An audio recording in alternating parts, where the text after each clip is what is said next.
Bienvenue dans l'Africa Newsroom, votre émission de débat et d'analyse en cette semaine consacrée au Bénin. Le dossier du jour s'intéressera au paysage médiatique du pays. Et au sommaire également de cette émission, le procès de Laurent Gbagbo et de Charles Blé Goudé suscite toujours autant d'intérêt auprès des Ivoiriens, peut-être trop d'engouement et de passion pour espérer qu'il favorise la réconciliation nationale, un chantier particulièrement délicat. Et puis au Niger, le président Mahamadou Issoufou est candidat à sa propre succession. Face à lui, une quinzaine de candidats. L'opposition n'a pas réussi à s'entendre sur une candidature unique. Et ils sont avec nous autour de ce plateau pour en débattre. Notre invité, journaliste écrivain Samuel Bajou. Monsieur Bajou, bienvenue parmi nous. Oui, bonsoir. Et nos éditorialistes, bien évidemment, Alfred Chango. Alfred, merci d'être avec nous. Merci Amira, très heureux de vous retrouver sur ce plateau, mais j'espère que vous allez vous remettre de cette grippe. Et puis à mes très chères téléspectatrices aussi, merci de leur accueil. Merci Alfred. Et Malik Hacher. Malik, merci d'être avec nous ce soir. Merci Amira, bonsoir à tout le monde et bon rétablissement. Merci Malik. Et tout de suite, c'est l'info du jour.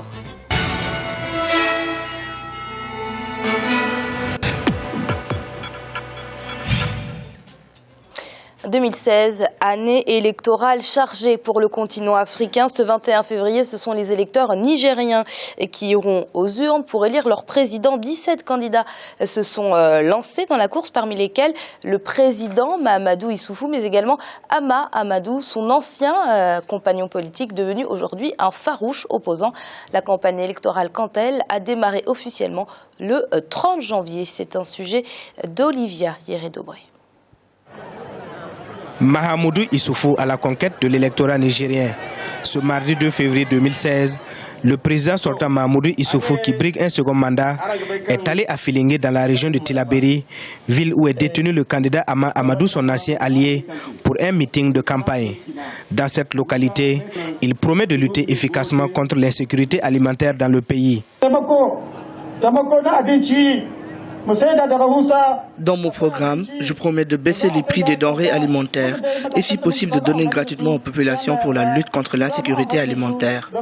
Aussi, au Niger, il y a de grandes villes qui n'ont pas d'électricité. Dans mon programme, l'électrification de ces villes y figure. Candidat à sa propre succession, Mahamadou Issoufou a réaffirmé son attachement à plus de sécurité pour les Nigériens. Promettant d'être élu dès le premier tour le 21 février 2016, il met en avant son bilan qu'il estime positif pour les Nigériens. Dans mon ancien programme, ce sont plus de 5 800 milliards de francs CFA qui ont été investis pour la lutte contre la pauvreté, l'insécurité et l'éducation. Je reviens avec un autre programme que je vous soumets. Si je suis élu, c'est plus de 8 000 milliards 200 millions de francs CFA que j'investirai pour le bien-être des Nigériens. Candidat du Parti nigérien pour la démocratie et le socialisme, le PNDS-Taria, Mahamadou Issoufou est soutenu par une quarantaine de partis politiques. Ce sont 15 candidats qui vont à la conquête des quelques 7,5 millions d'électeurs nigériens. Et c'était un reportage de Wendiam Valentin Compaoré, notre envoyé spécial à Niamey. Alfred Mahamadou Issoufou, candidat donc à sa propre succession, jouit-il, selon vous, d'un bilan qui pourrait lui permettre de convaincre les électeurs ? Je ne sais pas si Amira, son bilan, va pouvoir convaincre les électeurs ou pas, mais on vient de l'entendre. Là, c'est vraiment, on est en pleine démagogie. Les promesses qu'il est en train de faire, de consacrer des milliards, et d'ailleurs sans se rendre même compte que son public ne comprend pas tous ces chiffres-là, ne sait pas ce que en réalité ça reflète. Moi je pense que les hommes politiques doivent apprendre quand même à être plus ou moins réalistes.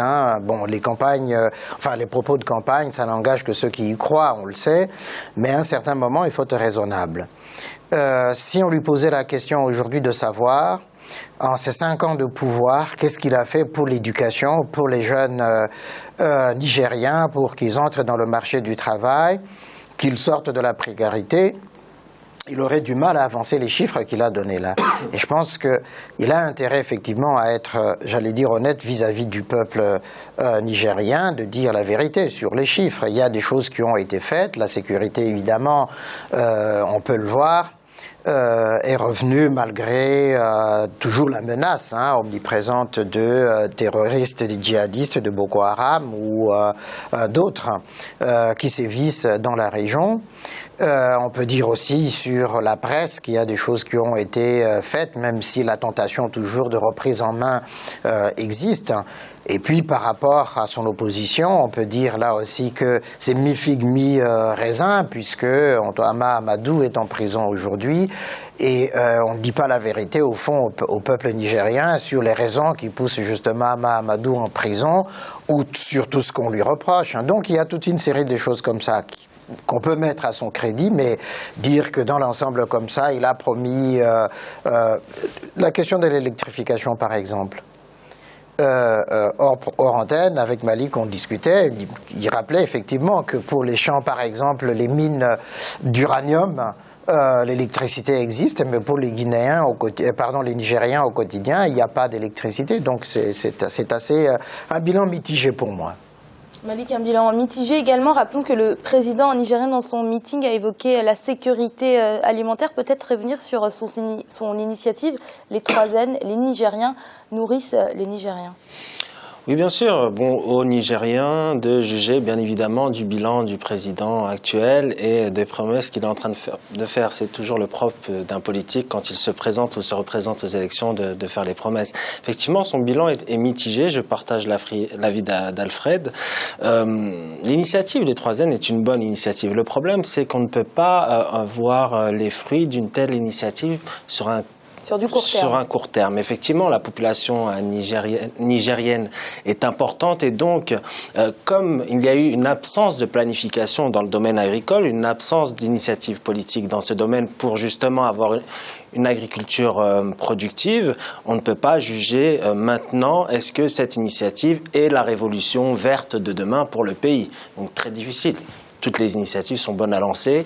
On peut le mettre à son compte, ce n'est pas un problème. Maintenant, effectivement, il peut jouer, comme vous l'avez très bien dit, la carte sécuritaire. Nous sommes dans une région qui est instable et beaucoup de présidents vont utiliser cette carte sécuritaire, notamment ceux qui sont là depuis longtemps au pouvoir, parce qu'ils veulent réaffirmer leur caractère sûr, je dirais, ou du moins qu'ils sont capables de gérer la situation sécuritaire dans la région. Et on connaît l'engagement militaire du Niger au Mali, au Nigeria. Donc toujours cette carte militaire-là et de dire, écoutez, je suis le seul rempart contre l'instabilité qui peut prévaloir dans le pays. Moi, je ne pense pas. Je pense que l'alternance démocratique n'est pas un frein, justement, à l'amélioration sécuritaire d'un pays, et notamment au Niger. Maintenant, je laisse libre choix, bien sûr, aux Nigériens. C'est à eux de voir sur le terrain.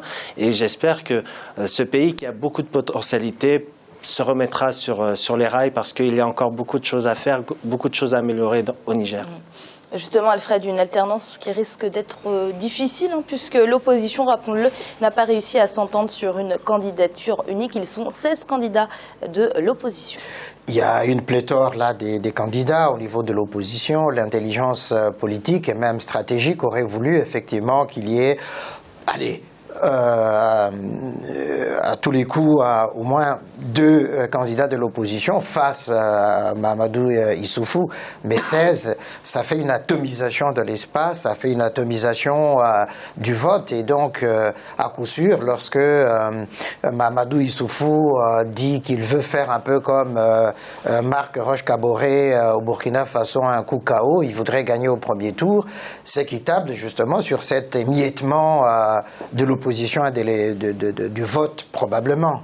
Oui, Malik, avec 16 candidats de l'opposition, on peut aisément croire en une victoire du président nigérien dès le premier tour. Oui, c'est la chance du président nigérien actuel, d'ailleurs, d'avoir une opposition divisée avec une pléthore de personnalités, comme vient de le dire Alfred. Effectivement, moi, quand j'ai vu cette organisation-là, quand j'ai vu les personnalités qui étaient présentes au sein de cette organisation, j'étais un peu sceptique. Et beaucoup d'observateurs l'étaient d'ailleurs parce que vous avez, par exemple, l'ancien président Mahaman Ousmane qui s'est dit, je dirais, heureux de voir cette initiative, mais finalement qui n'était pas là lors de son lancement. Donc il y avait un problème dès le départ. Et il n'a pas justifié son absence. Il y a évidemment l'absence de Hama Amadou, qui est regrettable, effectivement, parce qu'actuellement il est en prison. Un de ses représentants était présent, mais quand on sait que lui-même a supporté la candidature du président actuel, donc on se dit, finalement, cette coordination des partis de l'opposition, elle est faussée.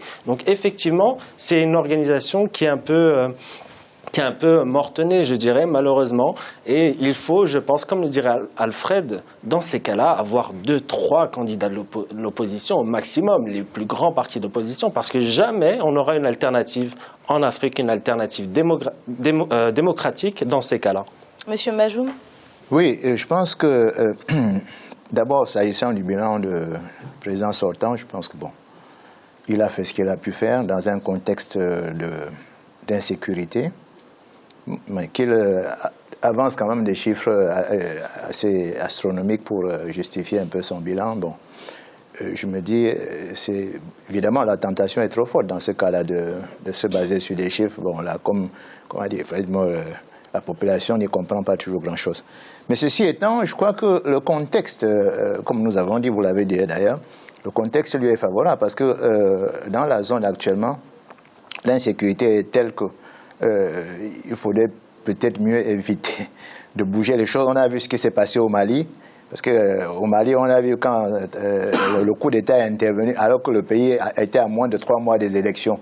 On a fait un coup d'État et tout de suite, dans la foulée, les djihadistes sont arrivés et je pense que très peu de pays sont prêts à accepter qu'une telle expérience se renouvelle. Donc, je pense que lui, il va jouer sur ça. Bon, maintenant, s'agissant de l'opposition, c'est récurrent en Afrique. Moi, ça me fait toujours rigoler quand on parle de l'opposition parce que c'est exactement le même problème. En réalité, l'opposition montre partout qu'elle n'est pas là pour vraiment jouer la carte de la démocratie. C'est le principe, ôte-toi de là que je m'y mette, tu as déjà assez bouffé, laisse-nous aussi bouffer. Parce que ça ne peut s'expliquer que comme ça. Sinon, si c'était vraiment pour gagner des élections, partout, on s'organiserait pour mettre le candidat qui a le plus de chances pour représenter l'opposition.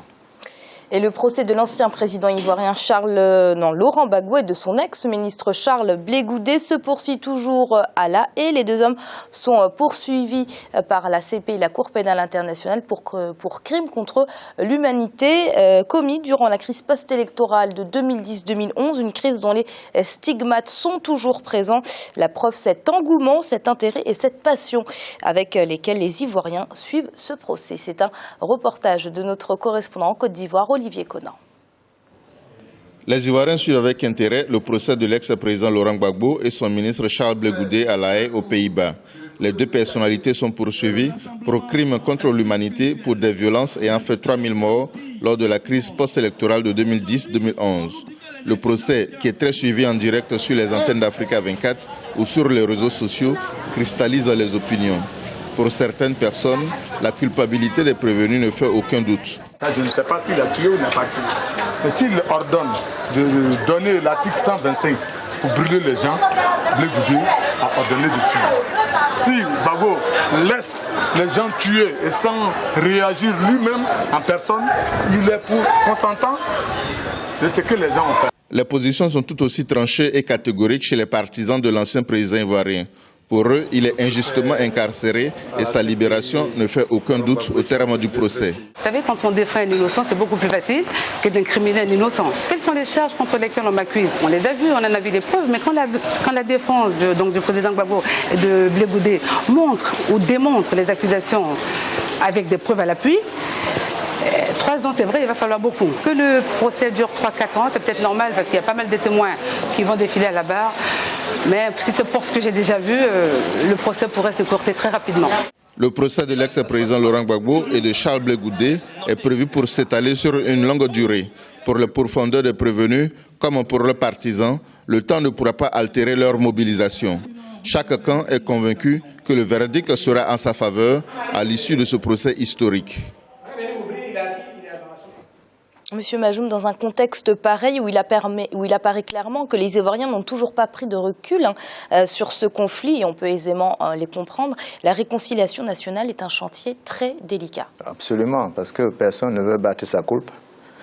Mais je pense que la leçon que moi je tire de cette histoire, en réalité, et ça me désole toujours, c'est qu'on arrête tout le temps de dire « oui, c'est la justice des vainqueurs ». Je ne connais pas un seul conflit dans le monde où on a appliqué la justice des vaincus.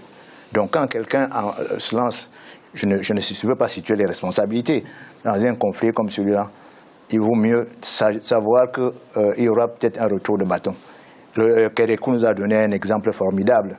Lorsque, battu aux élections, les Azonino, qui étaient les sécurocrates, lui ont dit non, ne pars pas. Il a dit non, on est en démocratie, j'ai perdu les élections, je me retire. Il s'est retiré. Et 5 ans après, ouais, le peuple est allé le chercher. Il faudrait qu'on tire ce genre de leçons de toutes ces crises, plutôt que de se lancer dans des joutes violentes contre machin, et au risque de faire massacrer des populations qui n'ont absolument rien à voir dans ce genre de situation. Alfred, on vous a déjà entendu sur ce procès. Justement, peut-être un nouvel angle. Quelle peut être la portée de ce procès pour le reste du continent africain?